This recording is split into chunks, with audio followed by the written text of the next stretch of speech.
Good evening, everyone, and welcome to the No DQ live recap of Friday Night Smackdown for November the 27th, 2020. This was the post Survivor Series edition of SmackDown, and we have a next pay per view, TLC, the next pay per view. I'm already screwing up. We're 30 seconds in, and I'm already messing up my words. But let's go ahead and move forward with it. SmackDown, we are live. This is a live stream, so I tend to misspeak at times. It happens. Let's get to it. Shout out to the chat room for watching this live, and thank you to everybody watching this on demand as well. We kicked off SmackDown with Jey Uso in the ring cutting a promo. He talked about how Roman Reigns, his cousin, went toe-to-toe with Drew McIntyre, who was no pushover. Jey brought up how Drew beat Brock Lesnar, but Drew could not beat his cousin. He brought out Reigns. A recap of Survivor Series was shown, and Reigns was still upset with Jey, even though it appeared that Jey was back in the fold. Reigns was not happy. Reigns said that he did not need Jey's help to beat Drew McIntyre. And he talked about how the reason Jey's team lost at Survivor Series, Team SmackDown, was because they don't fear him. They don't respect him. And if they don't respect Jey, they don't respect either of them. And he said if they're not respected, who are they? Reigns said that people, if they're looking at Reigns like he's a bitch that is in the locker room begging for Thanksgiving leftovers, how do they look at Jey? And Reigns finished up his promo by saying, does Jey think Reigns is a bitch? Because that's how Reigns feels after Jey's repeated failures. I thought this was a hell of an opening promo. Roman Reigns continues to be on fire. I love this heel character so much, and it has exceeded my expectations. Now, I'm not sure how it would have played out with fans. I think it would have been great, but my first thought process about Roman Reigns turning heel years ago was that WWE would just make him a cookie cutter heel, and it would backfire and WWE would not know what to do. I'm not sure what's going on here, if Roman Reigns has creative control over it. It feels like he's got control over the character direction, and that really makes a big difference. If Roman Reigns is feeling that character and that storyline, it's a major positive for the future of this character, the head of the table, as we like to refer to him as. But yeah, another great promo from Roman Reigns. Nice start to the show. We were supposed to have Otis versus King Corbin in a match, but as Otis was coming to the ring, Jey Uso took out Otis with a steel chair. Beat the crap out of him with it to try and win over his cousin, the head of the table, Roman Reigns. We had Dolph Ziggler and Bobby Roode, Robert Roode, whatever you want to refer to him as.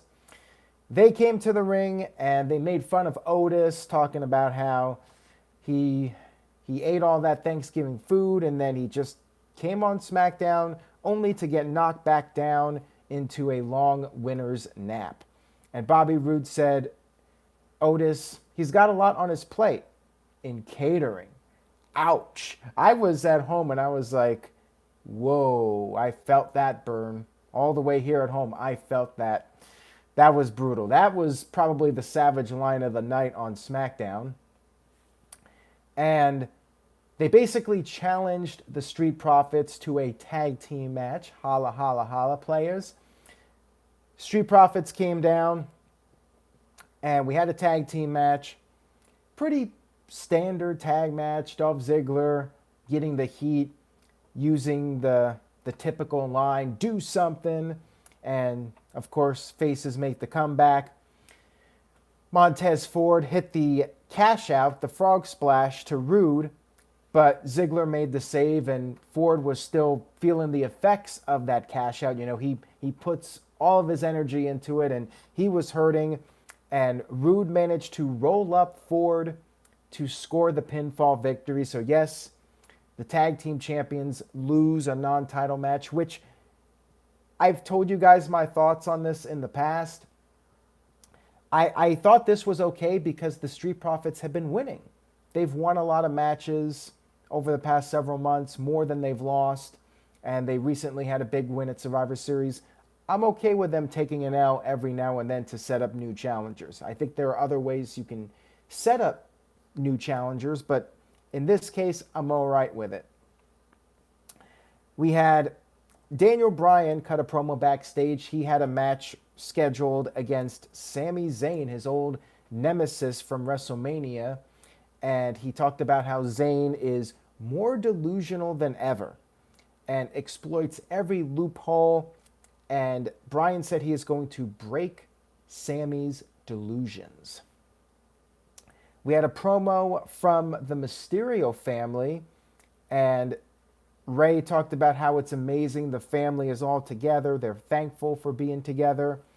And Murphy was praised by Mysterio, saying that Murphy finally realized that Rollins was a piece of garbage.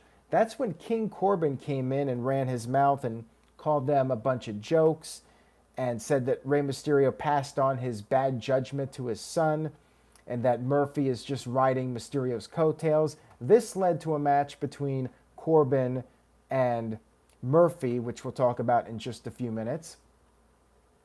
And Booker T with a $2 super chat says, "We coming for you, but I will not be repeating the rest of it." Thank you for that super chat, Booker T, a.k.a. Mo Camera. I'm guessing it's Mo Camera because of the Canadian super chat.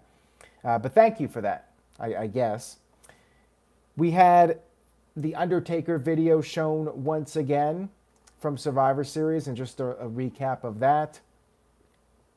Sami Zayn was in the ring, angry that he had to wrestle after a holiday, and he insulted Thanksgiving.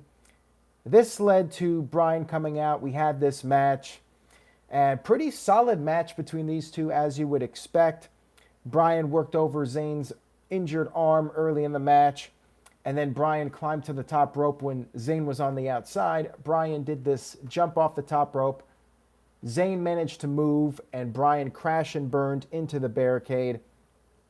Zayn raked the eyes, and then he took Bryan over onto the apron and gave him this brutal-looking brain buster, the brain buster, onto the apron. And then Zayn got back in the ring. Bryan managed to get back in the ring, and then Zayn hit the Blue Thunder Bomb, which won the match. No, I'm kidding. Did you fall for it? Blue Thunder Bomb never, actually maybe it did one time, but 99% of the time, it does not end the match.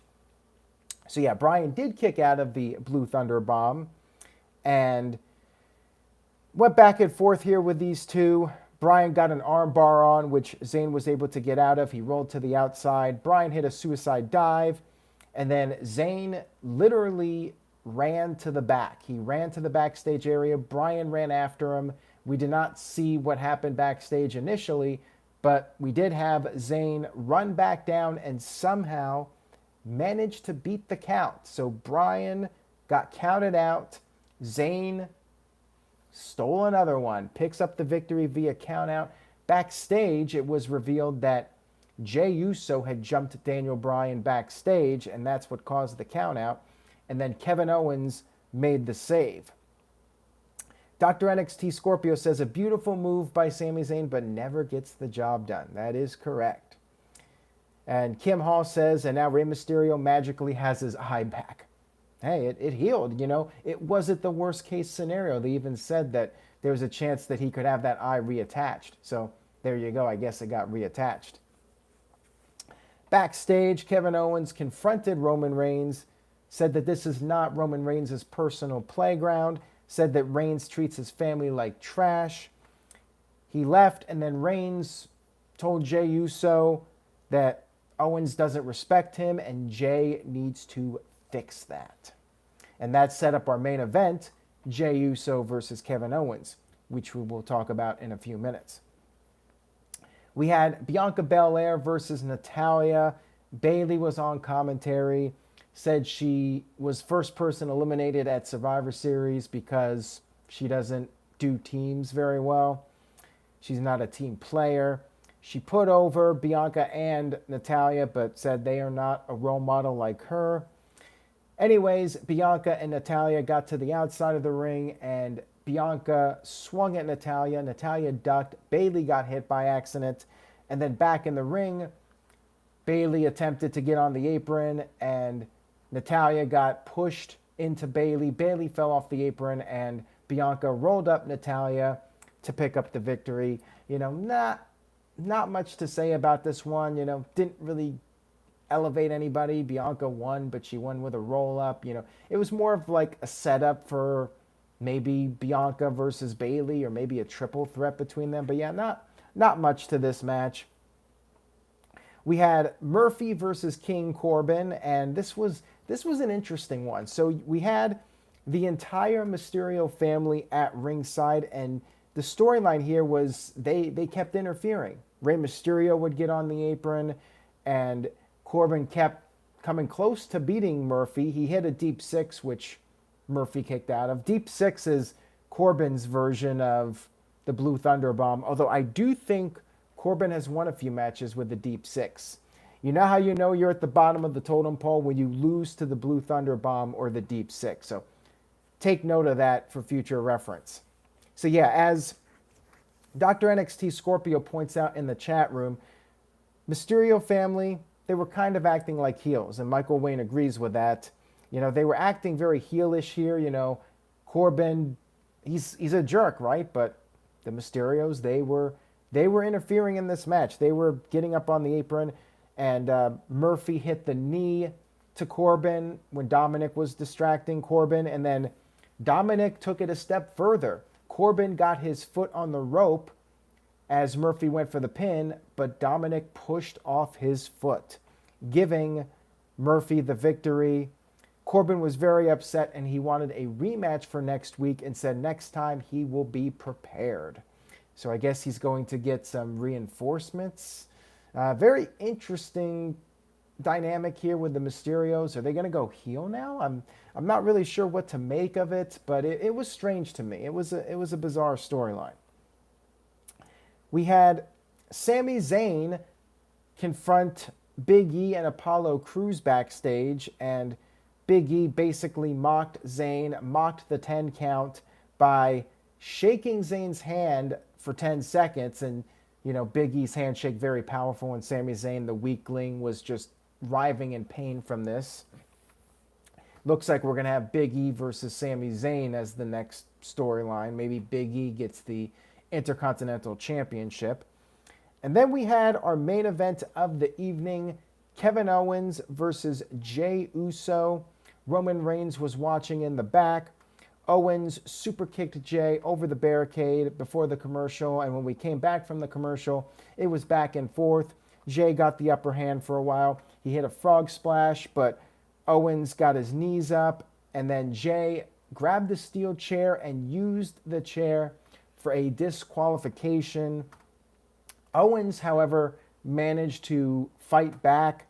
Owens got the chair, used it on Jey, and then as Roman Reigns was watching in the back, Owens talked directly to Reigns, talked to the camera and said he fears no one. He kept hitting Jey with the chair shots, and he said if Reigns has a problem with him, say it to his face. I agree with that very much. Say it to your face. If you're going to call somebody out, say it to their face.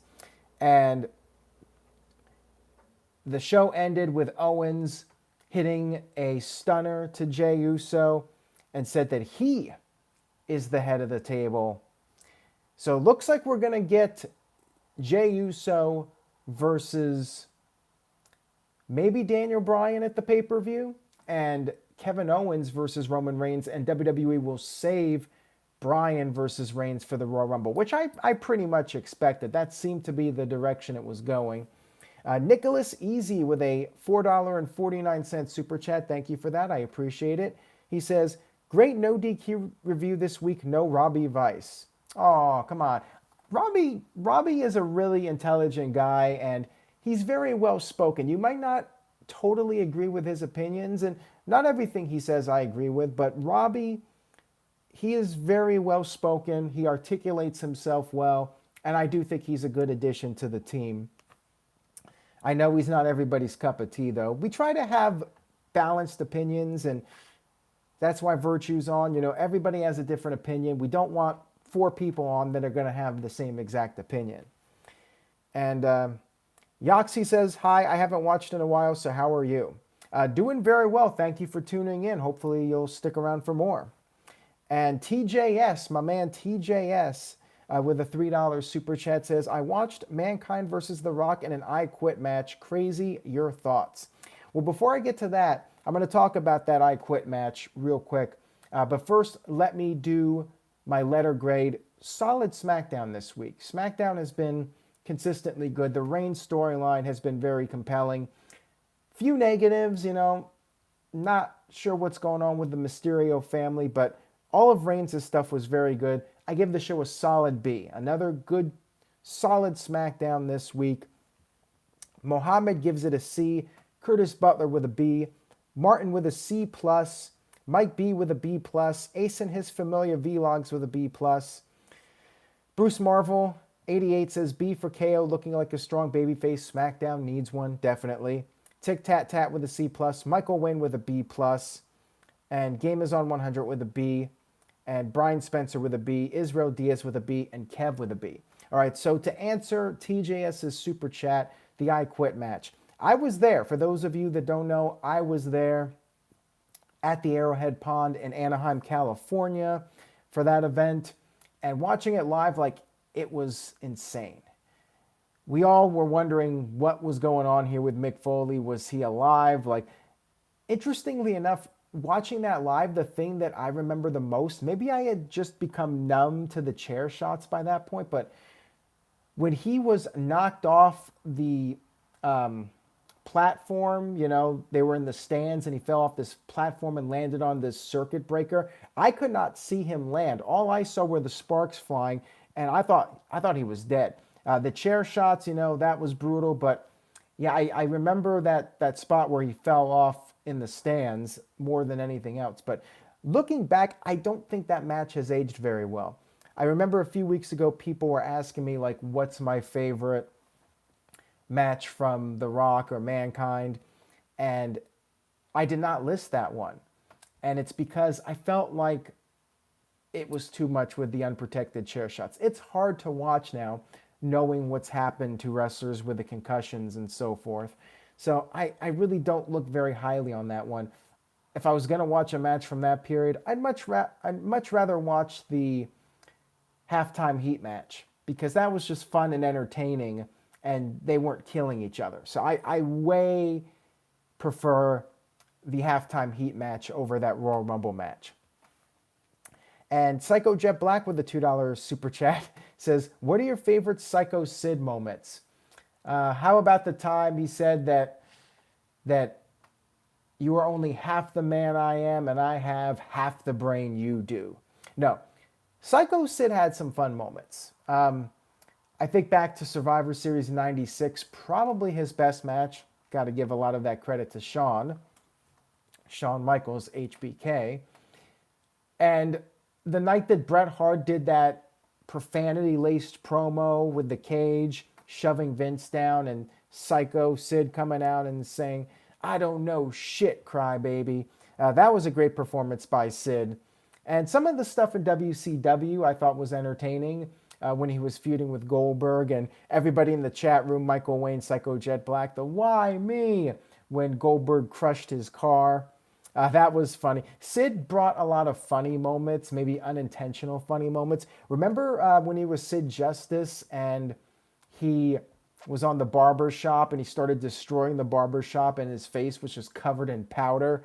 That was, you know, I don't know if that was intended, but it actually kind of looked scarier with him with all the white powder. I know some people thought it was ridiculous, but I actually thought he looked scarier, like his face all covered in white powder as he was yelling at Hogan. Oh, and that press conference when Hogan was announced as the #1 contender for WrestleMania and not Sid, which you did, Jack Tunney, was bogus. I love that promo. That was great. Sid could cut some good promos. A lot of them were bad, but sometimes he was very entertaining. Not that great in the ring, but an entertaining personality. And against the right guy, against Brett or Shawn Michaels, he could have a totally good match. You know, he could be carried. So that's my basic take on Sid, and it's a shame we haven't seen more of him. I think he was at Raw 1000, but other than that, we haven't really seen a whole lot of Sid. So anyways, guys, that's all I got for tonight. Thank you so much for tuning in. We will be doing our year-end awards live stream on Sunday, giving our predictions for the 21st annual NoDQ.com year-end awards. That will be Sunday night at 7 p.m. Eastern, 4 Pacific. That's the next live stream. Tune in for that. Stay tuned to NoDQ.com for the very latest wrestling news and rumors. And I will see you guys next time.